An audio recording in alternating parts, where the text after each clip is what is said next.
pourquoi les jeunes ya Kinshasa, pourquoi les jeunes ya RDC, bazolinga tout kokende ko déposer ba projet na bango na ba institution gouvernementale pour na koluka ba appui financier, bazolinga tout ko déposer ba projet na bango na la structure oyo esengaka ba projet pour que ba financer yango. Il s'observe depuis ce dernier temps de plus en plus les jeunes au bazar très réticents. Bazar ba projet na bango na maboko, ils ont élaboré leur projet, des très beaux projets.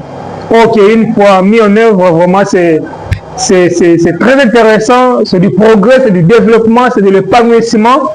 Mais bazar lingate ko tikango na ba structure wana pour na ko solliciter ba appui financier. Pourquoi méfiance wana vis-à-vis il y a ba structure wana alors que bazana besoin ba appui financier, bazana ba projet mbongo zate, ole ba kene roluka ba mbongo ngo et pas ba bato o bazo senga buya na ba projet pour que to financer bino. Bango bazo lingate bazo garder ba projet na bango. Mais pourquoi yo sale mabongo? Qu'est-ce qui est à la base? Il y a phénomène wana. C'est un sujet très intéressant concernant vraiment le monde entrepreneurial. Il y a abordé en Olelo, Nandeko Exaucé Walomboa, Aza journaliste multimédia, mais aussi audiovisuel. Il y a Azali, rédacteur en chef, il y a Pimance Télévision. Exaucé Walomboa, bonjour. Bonjour, chers journalistes géopolitiques, Corneille qu'il est là, et bonjour à tous ceux qui nous suivent. Alors aujourd'hui, tout le sujet mon autre capital, Oyo, Batebele, Bazo Landabiso de partout dans le monde. Pourquoi les jeunes chinois, congolais, Bazo Lingalsi Souté, Kotika, projet na bango, na ba structure, il y a gouvernement, il y a ba privé, Oyo Bazo Senga, ba jeunes qui va financer bango. Pourquoi méfiance Chouana et Koti, na Katia ba jeunes? Merci pour la question, c'est vraiment une des très bonnes questions. Il faut couler beaucoup encre et salive parce que tu sais, moi je serais bilingue. Ouais, toujours, comme toujours. Yoka, message que tu peux faire passer parce que c'est vraiment intéressant, c'est important. Tu vois, et là, pour créer méfiance, on a mingi, et ça, premièrement, et ça, on a 3 volets. Okay. Volet à Liboso, et ça, légèreté. Je vais m'expliquer, oui. Deuxième volet, il y a un manque de moyens adéquats. Okay. Et troisième volet, il y a les caméras à la peau blanche. Peau blanche. Oui, je vais m'expliquer.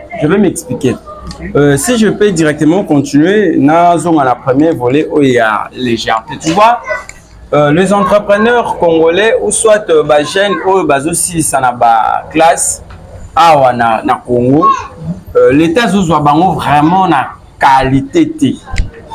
Oui, azomo na bango quantité mais qualité penza azo tenir regard na moto. Mais l'état y monde azo former bango mais azo zoa bango à la légèreté. Je vous jure, je vous dis ce qui est vrai. Prenons par exemple le cas ya Mouchetoumen. Tu vois les Mouchetoumen, la fille qui a créé robot roulage. Ouais, robot roulage, Azawapi actuellement. Tu vois? Parce que l'État doit qu'il y ait une légèreté. Il y a ça les locaux à Malamu, l'État doit une légèreté. Okay. Et puis si il y a avantage et pas il y a bateau, tu vois qu'importance n'est que ballon on va changer voire même nationalité.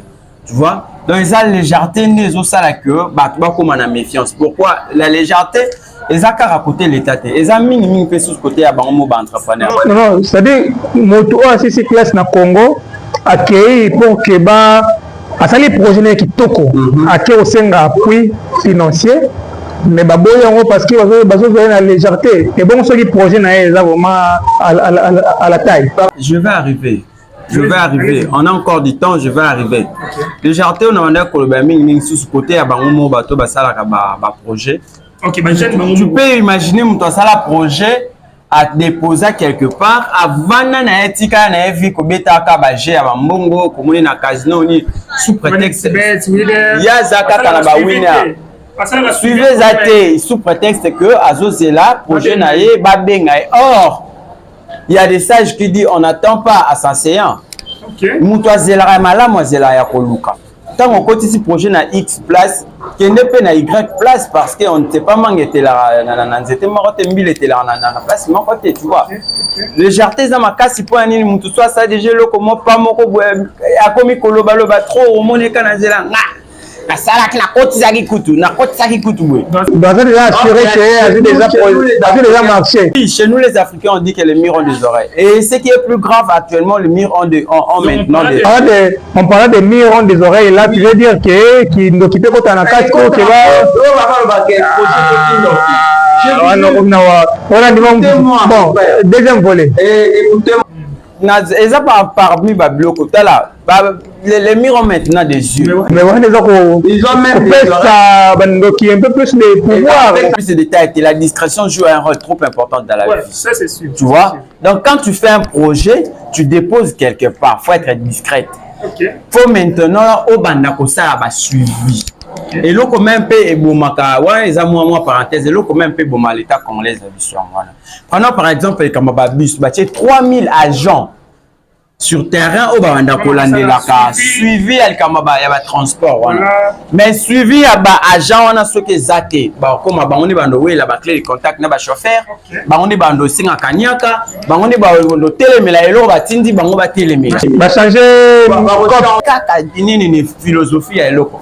Pourquoi manque y a suivi? Alors, les entrepreneurs congolais, tant à sali projet à qui qu'on déposer quelque part, suivi à Malonga et Zalakate. Y a Tikali wana vanera viennanga wana ninga zabo vienanga. Alors la conclusion aussi na Congo comme on l'appelle quotidien. Nous tombons à ébi bien que ba financer na mon projet notre mais petit nanga. Si non mais gamo beto ta ben investisseur mo faut ba à gauche. Nous soit et tout ça. C'est déjà un sérieux problème. Wana volé et à Liboso. Même d'un côté du gouvernement, mais aussi d'un côté des jeunes entrepreneurs qui ont proposé un projet. Deuxième volet.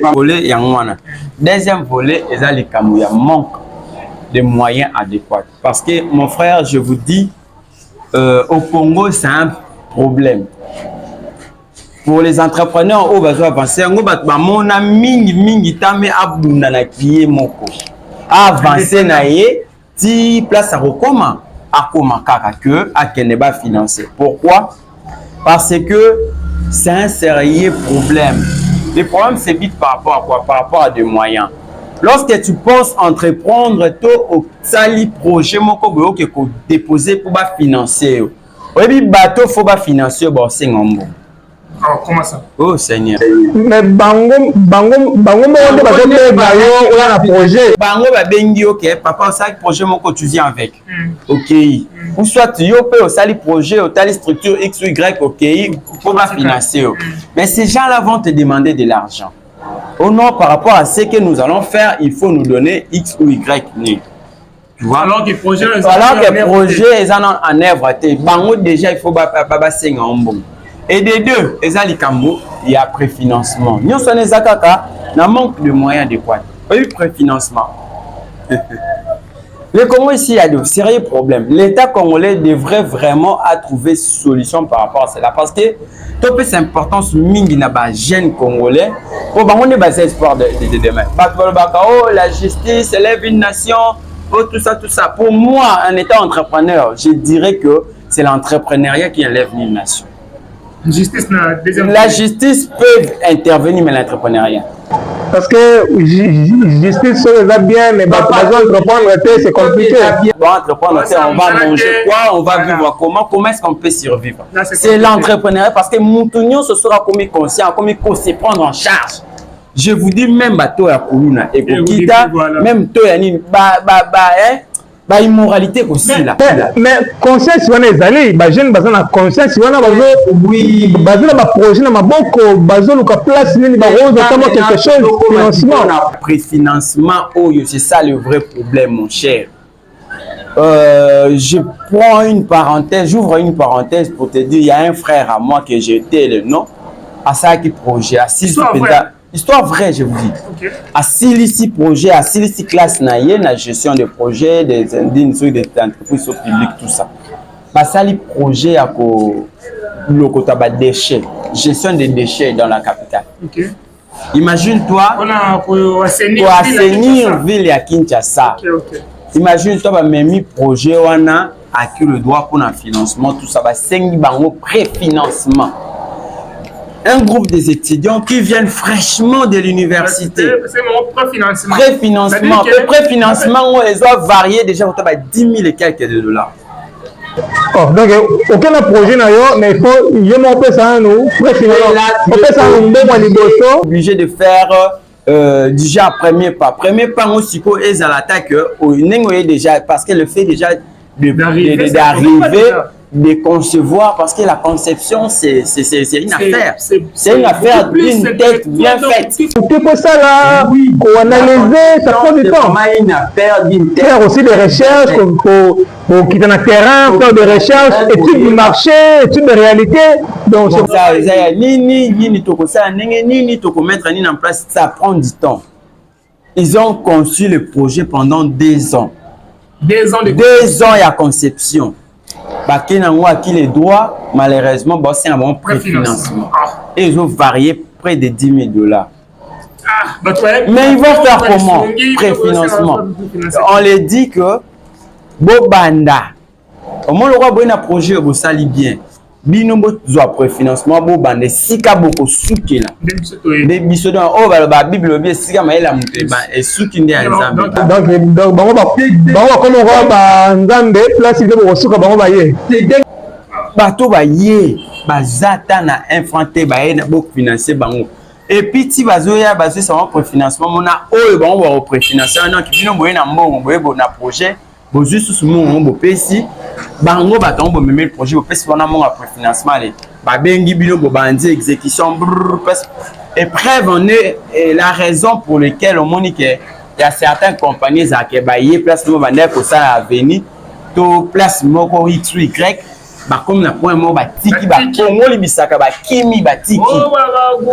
Nous venons de découvrir toutes les suites là. Au gouvernement tout le temps sous les 50 francs.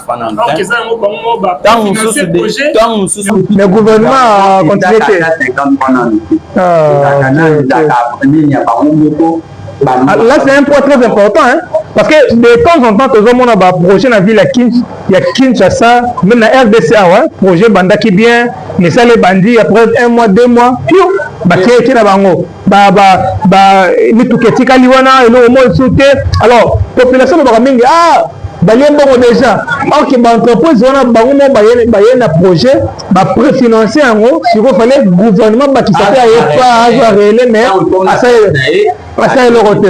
c'est ça maintenant qui fait un sérieux problème où ils ont ça là que avancement il y a un projet où qu'on a mis sur bazo même dans l'état mais gouvernement on a un moyen financier est-ce que le gouvernement préfinancement ça se comprend mais pas jeune aujourd'hui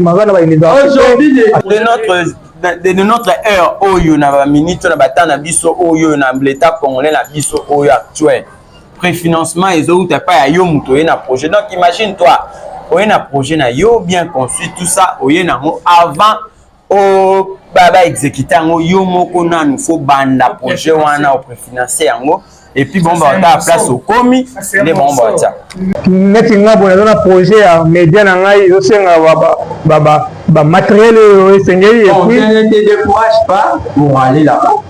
Mais il y a 10 millions. C'est compliqué. Comment c'est compliqué. C'est comment le deuxième volet? Préfinancement. Pour donner la légèreté. Oui. Légèreté aux gens côté gouvernement, côté jeunes. Pour continuer na manque de moyens, na préfinancement, c'est-à-dire qu'il y a un projet, il faut au préfinancier, on a au bandit, on a bon, alors que les jeunes, on a aide, appui. Alors aussi apporter un plus dans Namboka, mais il faut y banana. C'est au troisième volet, les amis. Troisième volet dans mais je vais d'abord conclure le préfinancement ici pour dire que ça passe par rapport à ce qui se passe. L'État doit palper à ça, doit trouver des solutions parce que ceux qui ont continué à bouiller et vous allez vraiment mal monter. On verra tout il y a banditisme là, tout il y a nini au moins ming yango baton ba comme ba coups en cravate. Tu vois des coups en cravate, tu as 6 classes, tout ça, aïe, c'est préfinancement. ake na ye ale place moko na ebote pena nerf ale temps alata veste na bimi na nzela il suffit qu'il n'est pas bato babeta ba machine wana c'est qui des informaticiens basalele ba carte moko ba comment expliquer na ba français belé oh non je travaille quelque part tu vois et subitement escroquer au monde ou soit ba retomber na ngoza que mutu abongo soki azwi siko musala mo quelqu'un na bureau mo quelqu'un qui est ba qui pas na ye conquistion na corruption et ça un quotidien conquistion na corruption et comme appel quotidien na ye yango comme moyen de vivre na ye et puis bato bongo bakomaka toujours na ba humeur moko eza nerf moko eza attendu tu vois déception échanger conception mona makambo qui ebonga ebeba on dit quoi ebeba ebonga et otala ele sous pourquoi parce que oh ya moni déjà pour lui c'est le pur. Merci pour la conclusion là. Alors tout dans la troisième volet na biso ezali kamoya être peau blanche na Congo na biso c'est déjà un pas d'avance. Le sujet on est là compliqué. Bon, on a la peau blanche. Là il y a un pas d'avance. Blanche mon frère. Osa congolais. Bon, être déjà expatrié. Ah, hein? Étranger en fait. Surtout mingi ba chinois, ba indien, nambo kanabiso, ba libanais, ils ont déjà un pas de plus. Pourquoi? Parce que jusqu'alors, on est encore dans un complexe d'infériorité, de très mauvais goût.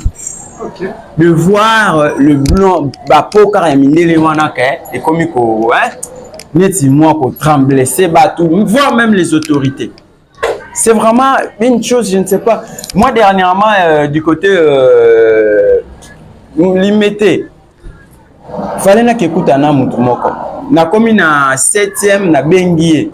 Aisanga yozwa ka moto ya ka soko kitika ka tuna ka ko moni ndako o ba libanais ba vana ba futela ne pa na biso. Donc or que liboso na bango baza una école moko ya munene o eza référence moko donc et puis école on a bien une fois que na comme na école wana na yebi na ngamba mona en face car na côte na mais azo sangana no ouais pas ba ni bane tourner sika ba mindele ba bimela ba mindele ande ba locataire na donc Mundele comme na ye référence donc azo mona très grave parce que libanais simple libanais on a mboka na bango on se voit on le voit dans les vidéos c'est qu'ils font ils ramassent des choses ils sont des je ne sais pas moi la vie très compliquée mais bango na ba comme référence si je comprends bien ça donc moi tout le monde doit dire que moi voilà c'est vraiment je cherchais et moi complexe donc complexe de très mauvais goût qu'on considère que mon toit est étranger mon toit peut-être mondele ndaza plus extraordinaire et que biso bande parce que ça c'est bon hein OK ma place moko boy yo moko mona mboka babolio mais étranger moko ye boy à côté tant na mukanda sans que tu vas déranger sans que tu n'aies bâti à côté un grand défaut parce que tant où tu veux là-bas infiltration en mboka moi je dirais que c'est un vilain défaut qu'il faut vraiment qu'on voie parce que ce sont des gens oh bazo peut infiltrer mboka exactement parce que bango ça appelle dernièrement na ba vidéo ces gens au bande côté ka ba organes génitaux ya ba c'était qui on voyait c'était des gens là des pro blanches. Bon on revenait sur les sujets entrepreneuriat pour na jeunes et tout ça est-ce que ba libanais on a besoin influencer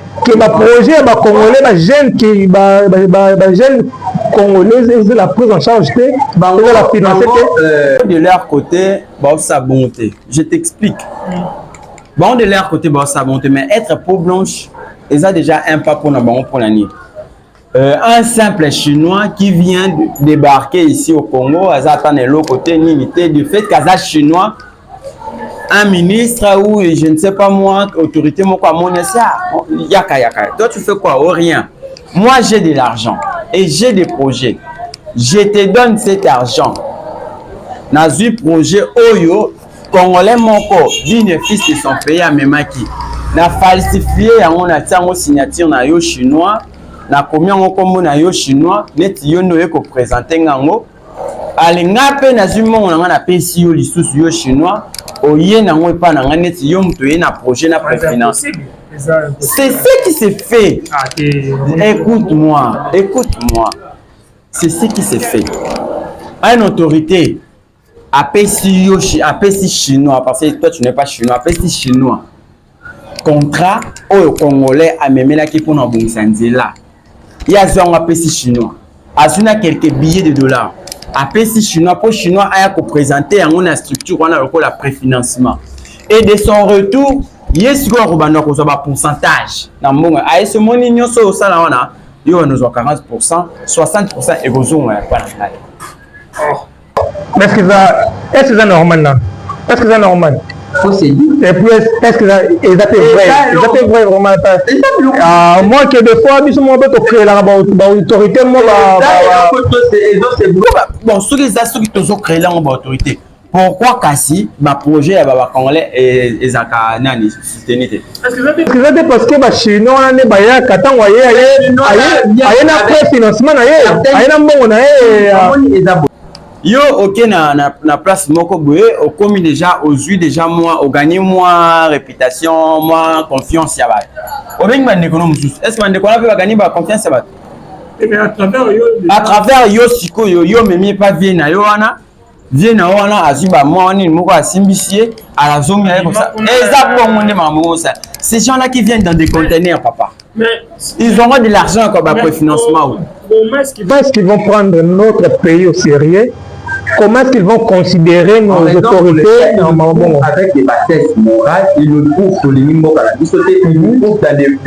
Il y a un bateau qui va gagner là-bas, Congolais là-bas, un Libanais qui paye un Congolais, simple 6 000 francs par jour, bateau bétaillé, à tout comme à dire, il va gagner là, c'est quoi solution dans tout ça? Quelle est la solution dans toutes ces choses? Qu'est-ce qu'on peut dire aux jeunes Quinois, aux jeunes Congolais, aux basés dans projet, parce que ceux qui peuvent faire un projet en Andako, c'est un risque. Ceux qui peuvent faire un projet, c'est un risque pour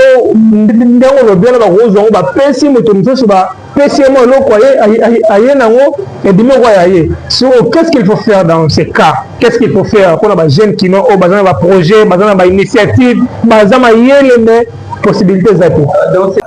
Ce qui est vrai, moi je dirais le soi compte plus mieux que toute chose. Tu vois, avant Obi Manalibanda, au Sala, ceux qui X ou Y quelque chose, il faut penser d'abord au soi. Et on a pensé à Camille, na ba jeune base pendant qu'on entreprendre pour na bango business na emo qu'on privé. Mais privé il faut les moyens. Nous sommes dans un système qui est conçu sur le profit de moyens ba cotisation sur comme il a des thèmes très graves mais peut-être mais ça on aura bien aux autres. Tu as le sang, tu marches, ça va aller, Dieu va agir. Collaborateur. Ok. Créer un ceinture de collaborateurs, on les place au Kenya d'abord. Parce que l'Européen entrepreneur congolais d'abord. Prenons par exemple le Papa Griffe. Tu connais Papa Griffe, oui? Les cordonniers là. Depuis combien des années à Banda au Senga financement azongo déjà mais on sait quoi bien à la tisara ba autorité et belé mais là autorité c'est que azoramo ça le loco ne mutaya sombi à la take mais ce qu'on finance là qui a moi télé munene a formé ba jeune coordonné compétent eleke tout somba ni croco de Chine ou croco de Nani tout la taper croco de Luozi parce que c'est ça même qui est plus répété que le croco de l'Italie. Est-ce que l'Italien coûte non ma croco on va ça considérer la vraie croco va venir na Luozi mais on nous propose ma croco en Italie c'est compliqué. Pourquoi il faut penser non au soi, rentrons dans le sujet. Les entrepreneurs vont penser d'abord au soi. Pour créer d'abord ceinture sécuritaire avec des collaborateurs, c'est trop important. Congolais balingi unité. Boza na ba jeune belé, ba camarade belé sur betelier histoire ya moi, rendez-vous moko amoureux, moi chéri moko boyaza très rapide. histoire à fête, ma contribution, marche de santé, ma contribution, presque être ma polo. Mais samedi, papa, on met les projets, dans un projet, il faut tout ça là. Bon, c'est quoi le développement? Moi, je dirais collaboration, avec qui travaille même ma partenaire. Tu sais, tu as un vieux, même dans les familles, bon, ma femme ne soit pas africain ici, c'est un peu bizarre. Un projet,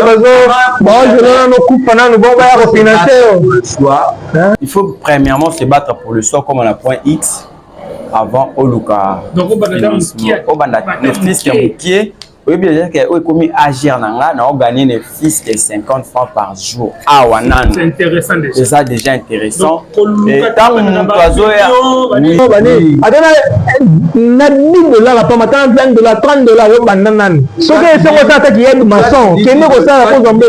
je connais une personne, une maman na Kisenso. Je le salue aussi la maman en question. Oh, Abanda ça la business na avec rien. Na mandala la yamatanga. Oh. Oui, elle vivait dans sa maison comme ça, bazaki penza n'a rien, na l'autre côté, na point zéro. Et juste subitement un soir comme ça, on a vamba banda ko louer ba salle hein, pour na ba bibembe, zaka bembe moko zaki na quartier tout ça. Ba jeune ba tila on volonté ba kati mandala la ba décorer, ba ti. Et toi, bah, si kokunde bembe, bah, kokunde bembe, mandala, et comment ça salité na lupang. Et la maman là, voyait ses enfants, bah, kati mandala là, à saler les combo. Et combo na wana, bah, combo na wana, comme il côté kango régulièrement, azo sala combo, à teki, azumo wana, a komi mususu atini moi, mususu na bagato, mususu na mabele, aujourd'hui ne sont pas là encore na Kisenso. Voilà pas idée. Les fils qui va combo wana les loba. C'est na lo comment babandi na zéro. Donc c'est comme ça. Donc même les entrepreneurs congolais, faut pas bander la ne bongo. Tu vois, et parce que le financement oyo. Et ça demande aussi des vaudous. Parfois ça demande aussi des vaudous.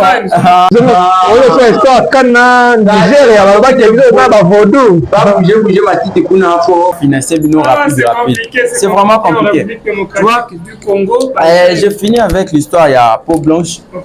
Tu vois, c'est important.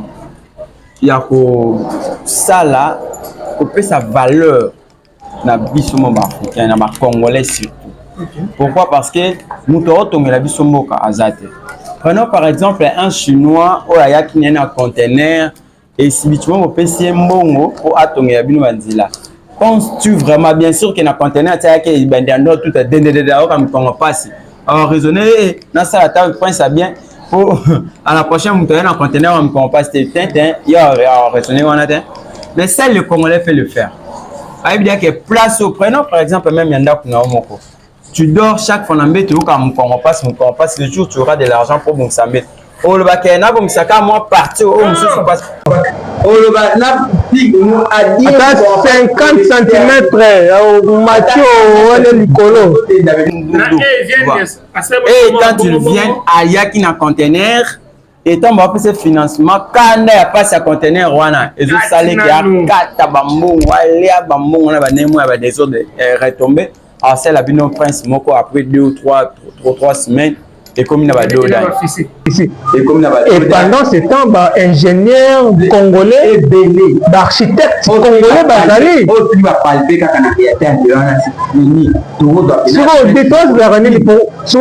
bah architecte congolais bazaka souvent na deuxième niveau est-ce que ça parce que bazaka na préfinancement on peut dire ça comme ça parce que bah chinois y a moins bon on a vu que bon la bango yango na lobaki ke débat oyo ezo nécessité 3 volets. Premièrement le logo sala ke bazwa baba comme na deuxième place. Légèreté ba trouvera bango na compétence ni vraiment or qu'ils sont très compétents plus que certains chinois certains expatriés au Baya, tu vois. Ils sont très compétents ces gens-là. Mais ba trouvera bango na compétence de 1 et de 2 ces gens-là vu que baza na ba moyen adéquat te préfinancement wana ezate ya wana moyen pe ba trouver bango penza important na première position ezate. Et de 3 ezake parce que les autorités, certaines autorités sont donc totalement et 100% complexées par la peau yamae, corrompue et complexée par le peau blanche. Azi mbongo, azi projet à jeune moyen nango, azo pesi ngo pas chinois moko boye, apesi mo préfinancement. Ole pesa ka préfinancement on a jeune voilà. Bon, ils font ça parce que avec les chinois hormis de ça, à zapper le monde matériel, c'est ça, c'est l'autorité. L'autorité peut pour rien parce que la jeune maman va dans le matériel avec des financements à mon jeune à des Chine sur mon matériel de la difficile. Non, mon papa au PC, et qu'on quitte tous les abos aux armes. Donc, pourcentage où il y a s'attendre à zélar, soit sous soi. Il y a aussi aspect sérieux, hein, côté des jeunes congolais, moi, biso ba congolais, des fois peu moins manque de sérieuxité, manque de professionnalisme, mais aussi, mon la respecte à contrat. C'est-à-dire que yo kanina ye mondela azate prenons par exemple Avenue Zabou. Tant va déposer un projet non baba qui est dans un mois.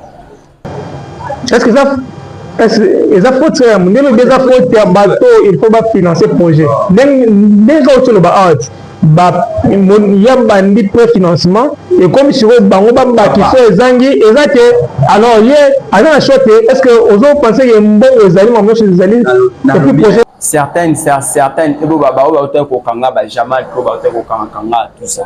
Bon, ma politique. Ma politique, papa. Toujours ça justement exemple. Tout ça comme la montre. Toujours ça justement exemple.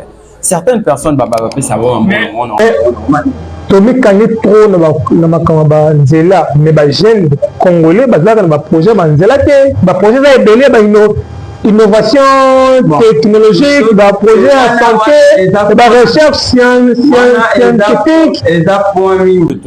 Parce que kunande mama pour financement ezakami kuna pe place ba chinois ba tsaka mitu un peu trop. Oyabi ka timola kongo na libanga mo atali alekisa mama na sac ale atindi. Non, c'est là libanga mo ya wolo. Bon, na suksana à l'autre fois na c'est quand même quand j'étais avec un renommé de la place que je salue aussi. Chez nous au village, Balobaka, sur Pessi, Koko ya Mokolo, Moumali Kazu, na bloc ya diamant à Roswali Kazu. Pour y est bien important, c'est les Kazu. Au moins, les Kazu ont la cause d'un problème à marcher, à boire qui pour avoir qui soit à lobby subitement solution icto facto. Les amis. À cause d'un problème avec les mis sur les les Kazu, mais or voilà. A même importance en et puis pour toutes choses graves à ce banc on a vu oui côté là c'est que nous on a les cas qu'on a qui m'a des problèmes tu vois donc c'est juste pour dire que certaines choses que ça là que surtout bateau ba bon ça va nzela ba congolais ba zo ba marché on a été les que ba bien important c'est solde ba bien importance tant on souci ya ba minerai pour ba que place moroboé autorité avec qui est financé chinois par exemple dans Nzela Kalambambouji ça zoti mula to ebi bien que sol wana eza sol minéré Chine ça va bien au relaxé non 100% relaxé attends mais 100% terre relaxé mais attends 9% à 2% sur la qui c'est déjà à 8%.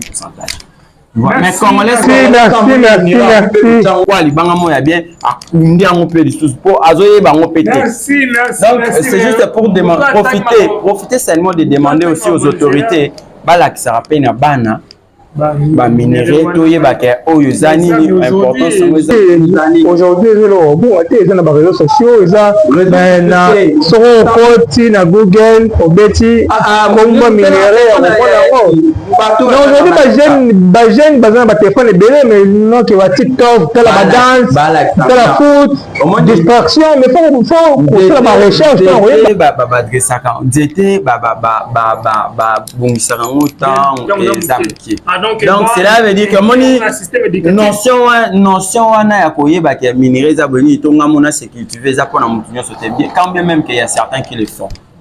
Mais ça non pour la mutunyo sauter. Congolais tout ligne sur divertissement, musique, match, tout ça. Donc ceux qui va bandi ko inculquer on a bana dès les bas âges, na ba primaire déjà. Le or, on fait avec ça patati patata. Le diamant, tatata, le coltan, ça se trouve où? Par exemple, l'or ça se trouve dans les Mbujimaï, dans le Congo central, dans les moi on a déjà au moins tu me comme on a niveau de conscience et pendant temps que c'est plutôt boué. Maman quoi on a ben on a ça géologie. Géologie on a eu maman a exploité entrepreneuriat, finance, droit. Non, parler beaucoup de français avec des vestes et à la fin chipper de l'argent. Merci Tom Nasuka, merci surtout à vous qui nous avez suivis. Alors José, d'abord c'était un sujet très intéressant et ce n'est même pas fini. Vous constatez qu'on s'est beaucoup plus attelé sur le côté Banzela parce que c'est ça qui fait aussi très mal. On voit souvent Banzela, celle après 3 mois et Tobo qui déjà après 3 mois, celle de fissure, la place tiens vraiment asphalté en haut, mais après 3 mois, il va dire Toboka. Voilà, donc ça fait mal alors que ingénieurs aussi congolais, architectes, du domaine. Mais ils sont beaucoup plus coincés à cause peut-être de préfinancement, ou soit une valeur présentée comme il le faut. Et Dieu sait et puis conseil, moi qu'on a jeune, parce qu'on a déjà donné un conseil ici, mais s'il faut ajouter un conseil pour les jeunes en général, au besoin de projet, qu'est-ce qu'ils doivent faire? Parce que nous sommes à la fin. On devait commencer. À l'État congolais, le soi compte toujours, ça prône toujours. Tu vois, qui cause en a famille, bozana bandeko bauta, papa lekwa, papa kulutu, vandi na bozaka bonda kumoko. Obeti moko akimi pazoni pa bango, tu vois. Mais oya yo ato beti au quartier du boko alele, ok na pas monto za la kawana. C'est juste pour dire que topé sa lourdeur, topé sa kilo, topé sa valeur, bah oh ya biso. Ils sont compétents. C'est juste séculairement ezakaka pour ça la moi mingi pour expérimenter parce qu'on dit l'appétit vient en mangeant. Le fait que babandaro ça la trop et vous ça on peut accès expert, vous voyez. Quand si je finis là-bas avec les autorités donc ma préfinancement on a balongo pénal. Balongo mais qu'à soutenir les jeunes congolais. Vous avez le projet pour évaluer en gros. Une fois vous évaluez au monde que c'est bon, vous tentez. Tant que vous beaucoup, vous pouvez ça à 100% mes fils qui est à 30%. Vous avez une faisabilité. Ceux qui sont bien, vous continuez à y aller. Ceux qui sont bien, là dans ce cas, ça sera important. Et aux jeunes qui ont des projets, sûrement. Bon, concernant la binomo, comment il prend un projet avant comme on a 10, il faut en a un. Pour ça, le projet, il y a un million. Banda projet, il y a $10. Aux unes à $10, voilà, au bêti, il y a gestion, tout ça. Il y a beaucoup de pourquoi? Parce que je l'ai dit, je connais des gens au Bazaki qui sont l'autre côté, activité avec le rien. Tant comme il y a point, l'État est à longue place à Zakaye pour Lukaye. C'est papa, mon appoint au commis, à ton enfant, tout ça, ça serait une des bonnes choses. Quand bien même que, sauf que vous savez, bon, retomber mais voilà, et vous savez, qui ne risque rien à rien, oui, voilà, rapide, on les place que vous là, et puis, tout le monde a l'esprit à légèreté, même biso mon coco, et comment on est trop léger, biso bagène, tout ça, trop légèreté, trop léger. Tu peux ça viming na ba match ba débat moko inutile ozo fournir et l'autre côté et en plus souligner ba nini moko donc futilité les qui trop yango zo zo bien comme ça peut trop léger tout le la futilité to zonga penza na jeunesse parce que c'est nous l'espoir de demain. C'est nous l'espoir de demain. Merci José Walombo, nous sommes arrivés à la fin. C'était une très belle émission en tout cas consacrée à l'entrepreneuriat aussi au projet des jeunes. La plupart, ils ont proposé un projet, mais le projet, après 2 mois, s'est retrouvé. Le projet est réalisé dans la structure, c'est demande, ah, mais ils ont projet dans la autour de la puissance. Ils vont changer un combo, ils vont changer un terme, ils vont garder un projet. C'est ça qui fait en sorte que les gens sont basés la méfiance vis-à-vis de la structure. Mais exaucer en attendant. Pendant que aux est là, aux ambongo, aux financement, banda nanu. Si on a financement, c'est le cambongo qui n'est pas au qui aide maçon et bon makate. Ça là que, à tel effet, $50, moi $30, moi, bandi n'a pas projet na yo. Et puis, le reste va venir après avec la grâce de Dieu. Tout est possible en tout cas.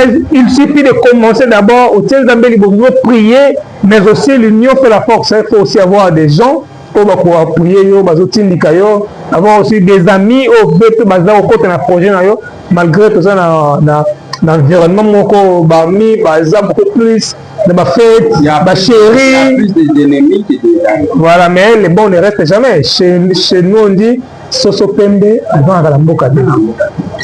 Voilà. Quand bien même Badara. Bref, mais Bazala toujours. Ce sera tout pour aujourd'hui. Merci à vous de nous avoir suivis. C'était Corneille qui est la JR, la présentation. Nayamba qui est exaucé Walombo, journaliste et rédacteur en chef. Il y a Pimance Télévision. On se retrouve très prochainement pour un nouveau numéro. Portez-vous bien. Ciao.